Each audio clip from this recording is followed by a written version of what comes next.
Top of the morning to you, Mary. Morning, O'Hara. How's your health this fine day, my love? 'Tis better than your blarney, you should know. May the devil take you.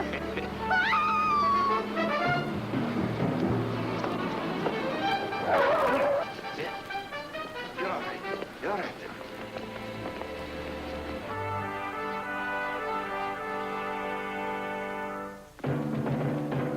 Come on. You two men. Andy, put them on assault and battery.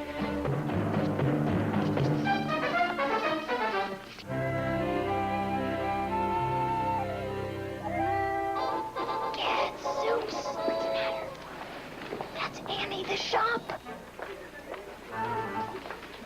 Watch her, watch her. I bet she puts those in her bag.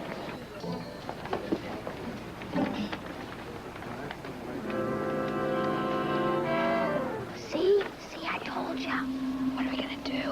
All right, Barbs, your assignment is get the store manager. Wilma, you come with me, okay?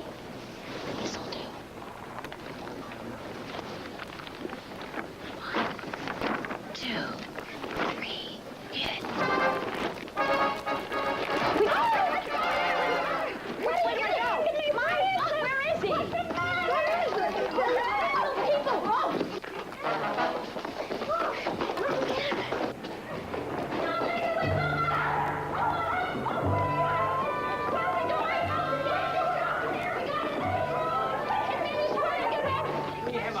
In the store. Please.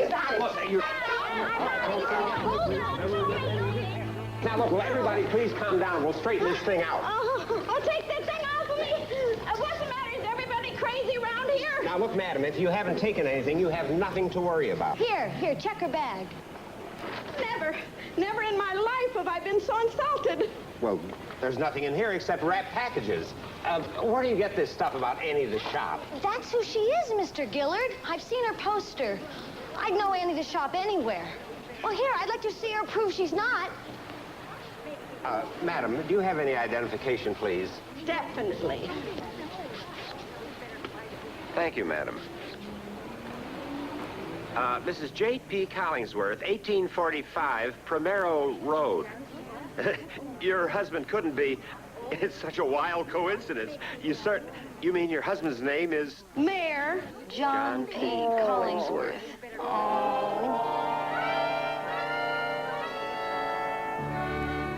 No, I guarantee you, Mike, you are a... They're sure making a big thing out of this. Well, it's got to be one of the four. They're the only ones that have a key. Yeah, well, if you ask me, it's that Mr. Becker fellow. What makes you say that? Well, he's the accountant, isn't he? I mean, it's always the accountant who's guilty. And besides, he really looks the type. Close eyes. He doesn't have close eyes. What do you mean he doesn't have close eyes? Wait a minute. What does close eyes have to do with this? It has plenty to do with it. Have you ever seen someone with close eyes who wasn't a criminal? Wilma, I've never seen anybody with close eyes. Well, it has nothing to do with the way a person looks. Physiognomy. Fizzy what?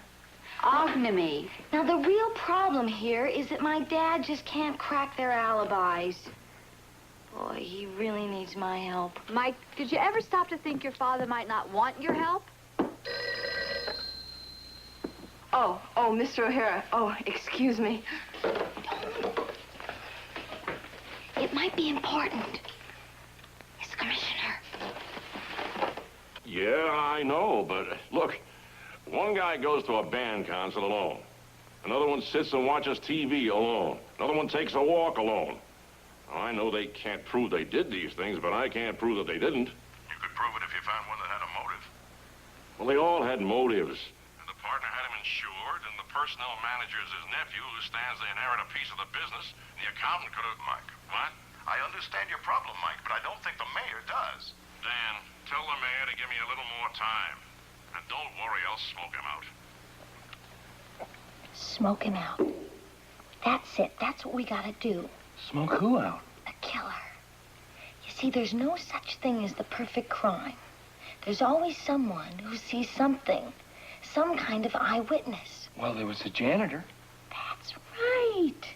The janitor said he saw someone leave through the rear about 8:30. They didn't know who he was. Now, let's just say, for instance, that there was someone loitering in the hall, in that alley. He could have seen the killer. Yeah, but who would have been loitering in the alley? Well, let's just say, for example, it could have been, just offhand, you. Me? I don't loiter in alleys. No, I didn't say it was you. I just said, for example. I know, but it's that for example business that gets me worried. No. Look, if you were to call each of the 4 suspects and tell each one of them you saw him leave that building that night, one of them's gonna get awful nervous because one of them's the killer. Yeah, and it would make me awfully nervous, too, because he'd be out to kill me. No, he wouldn't. You just make him think you're just looking for a little payoff. Now, your parents are out of town this weekend, aren't they? Yeah. Good. We'll use your place.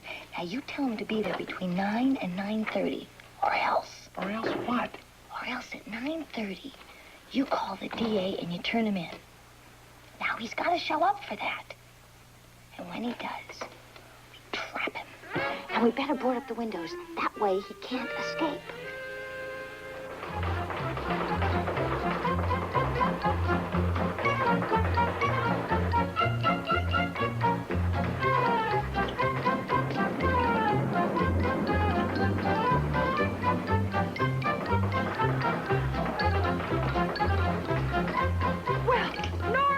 What in the world are you doing?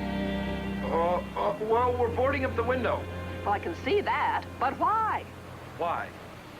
Haven't you heard? There's been a burglar in the neighborhood, and the lock on the window doesn't seem to work, so it's just a precaution. Well, wouldn't it have been a lot easier to have fixed the lock? Oh, I never thought of that. The idea.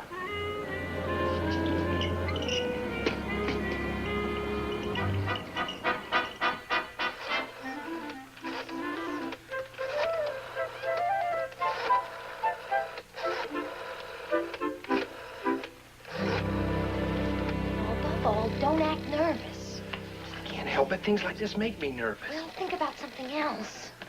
How can I think about something else when I'm talking to somebody? Well, I know you can do it. Hey, you rang 4 times and nobody answered. Maybe he's not home. Hello? Hello. Hello? Yes, hello. Is this Mr. Richard Caffey? Yes. He's the one with the close eye. Mr. Caffey, Decker, the accountant. Well, forget it. Decker's the accountant. Mr. Caffey, Kathy is the vice president. Hold on a second, Mr. Caffey. He's got close eyes. Would you be quiet? Mr. Caffey, last Tuesday night, I saw a certain party leave the rear of the Kraft Parsons building at about 8:30. What's that got to do with me? Well, I think both you and I know who that party was. Yeah. Who was it?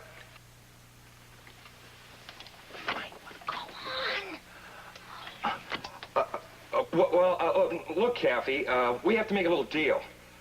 Be at 628 Elm Street by 9:30 tonight or else. Or else what? What? You'll call the DA. Or else I'll call the DA. You got it? Well, that wasn't half bad, really. All right, who's next on the list? John Stevens. 555-3501. 335 what? 01. Oh. Ow. Oh.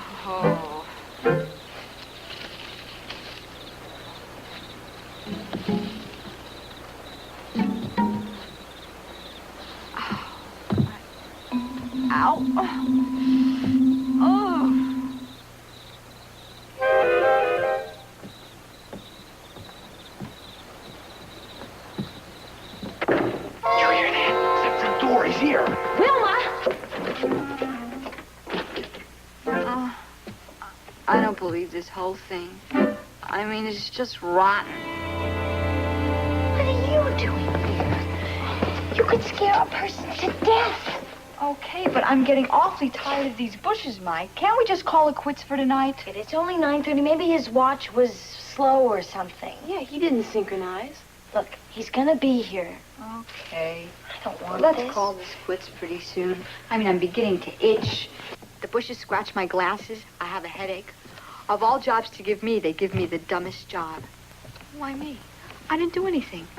I don't believe it. I really don't. Don't forget to leave the door ajar.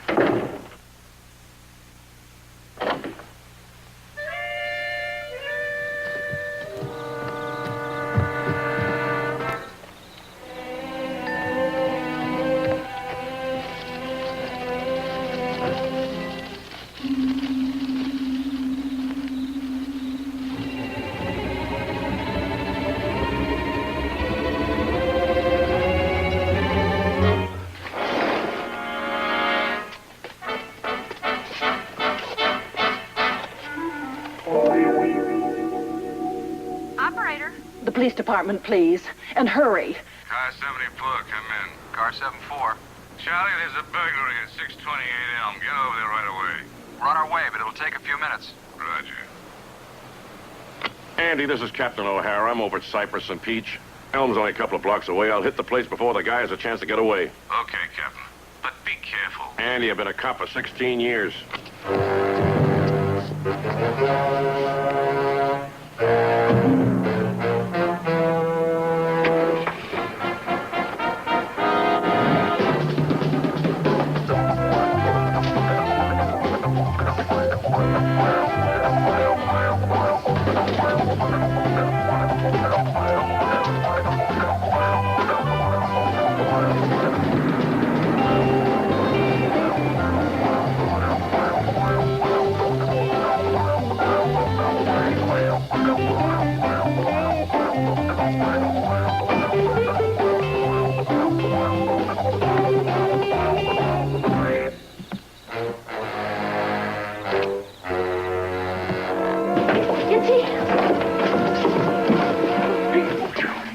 What are you?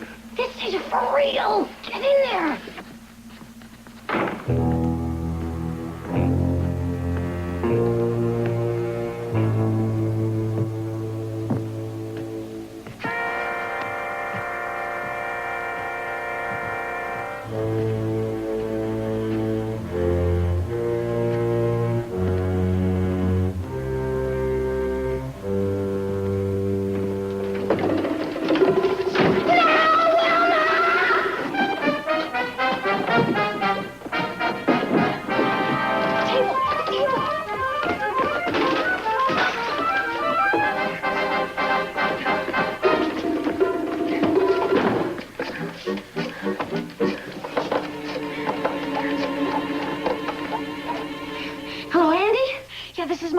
Listen, you gotta send a squad car over to 628 Elm. And hurry. Oh, Andy, and get a hold of my dad. Mike, we got a hold of your dad.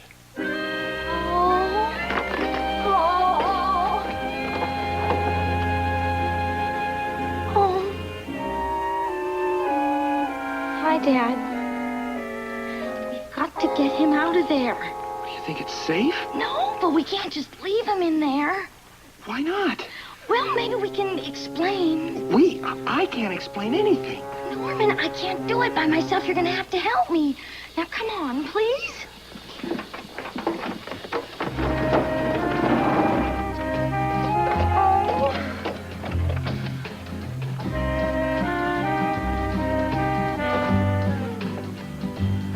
I don't know quite what to say, Dad, but there's been this terrible mistake. I'm sure I can terrible. Explain it. Give me a minute, Dad. I can explain. It's a simple explanation, really. I'm sure I can explain. Really, just give me a minute. You're ruining it. You're making it Did you worse. catch him, Captain?